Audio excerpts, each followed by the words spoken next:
I want you to watch something that seems to show some police brutality. It also seems to show some deceptiveness, if not some downright lying. And it also seems to even suggest that there may be a cover-up going on. And when we see these things, we want to point them out to you. Let me take you back to when this happened, all right? I'm going to do the setup, and then I'm going to let you watch a tape. It happened March 3rd. This is in College Park, Maryland. Maryland has just played Duke. Duke, as you know now, is the best team in the country in college basketball. And Maryland beats them, by golly. And the students are crazy happy that they've beaten the best team in the land. So they go out and they start celebrating and partying, as college kids are known to do.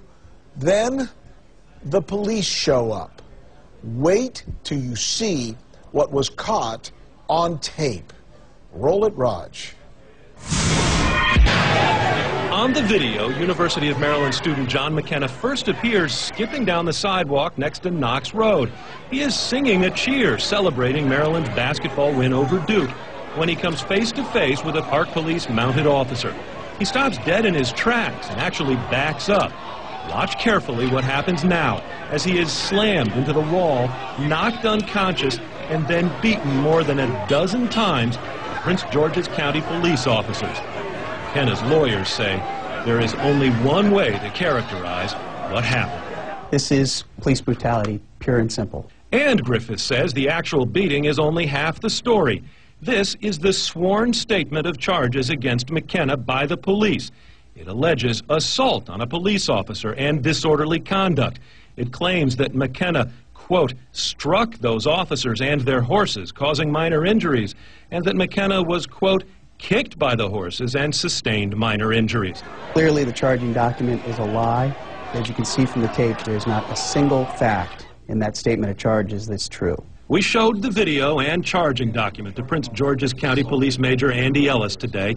He says the Police Internal Affairs Office will begin an immediate investigation. There are things in that video that concern me, Brad, and we're going to take a look at it. Federal investigators will also be looking at the tape to determine if civil rights violations occurred. County prosecutors may now pursue assault charges when the officers involved are identified. This is unbelievable. That was Brad Bell from our affiliate WJLA. He's joining me now from New York is retired Nassau County Police Officer Lou Palumbo. He's with the Elite Group, LTD. Lou, I don't even know what to say after watching that, because aside from the fact that it appears that the police officers may very well be wrong, their story about what they say happened seems to make it doubly wrong, does it not? Yeah, I think what we learn in life, it's never the crime, it's the cover-up. And I think they obviously were unaware that they were being videotaped. There isn't any question, Rick, and normally I will not go out on a limb. We're looking at the video here. This is where police officers say he struck them. Does it look to you like he struck them or did something to that horse? Rick, I'm going to surmise this whole thing for you, that you're going to see arrests of these police officers, criminal prosecutions, lawsuits, and you may have the FBI involved in investigating this under what we would call color of authority. There is nothing in that young man's actions that should have precipitated this type of encounter with this law enforcement agency. Well, here's what they've told us, and we have been calling them all day today. They have released a statement now essentially saying that, in fact, they will drop the charges against this young man, and that at least one officer has been suspended, and that two others will possibly be suspended. When we asked if charges are going to be filed, they said no, we're only looking at suspensions at this point. When we asked if they would be suspended with pay or without pay, they said with pay. I don't know about you, but I think people listening to what I just said would be appalled. Well, what they're doing here, Rick, is they're taking a bad situation and making it worse, because just as you and I are reviewing this tape, so is the FBI. That's all I'm going to say to you. And one of the things you cannot do is lie during an investigation, and they've already started to do that. So you're going to see basically these officers terminated, criminally charged, the parents of this poor young man suing this police department, and you know, it's just a black eye and an embarrassment to law enforcement, because this is an anomaly, fortunately. But Lou, you're a cop. You've got experience with this.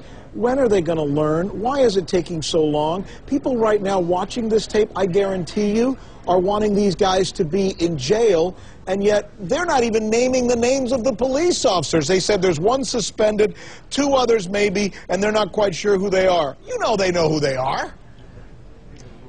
Rick, all I'm going to tell you is that at times the wheels of justice turn slow, but they turn. And I will tell you flat out and unequivocally, you're going to see loss of employment. You may see the removal of the head of this agency. You have to understand the condition that exists in all walks of life, whether it's journalism, law enforcement, Wall Street. The fish stinks from the head down. Whatever is tolerated by the chief administrator of this law enforcement agency is going to basically translate to his employment. And there's nothing that you can say that explains what went on here. And as we already have identified, they've started the cover-up by, how would you say, dissemination of inaccurate or untruthful information. And I'm embarrassed, having been a former law enforcement agent, to have to look at a tape like this. Seldom do you see this, fortunately. Wow, strong words coming from you. Listen, my thanks to you for your candor, and I should let you know, Lou, and maybe we'll get back in touch with you later. I know the president's going to be speaking, so we've got a lot of stuff to get on the show. But one of the spokespersons, perhaps an officer from this department, that's Prince George's County, is going to be joining us here at the top of the 4 o'clock show, so in about 40 minutes or so. We'll see what he says, and I might want to get back to you on this. You're going to be available? Absolutely. All right. If nothing else, maybe we'll just get you on the horn. Thanks a lot, Lou. We appreciate your time.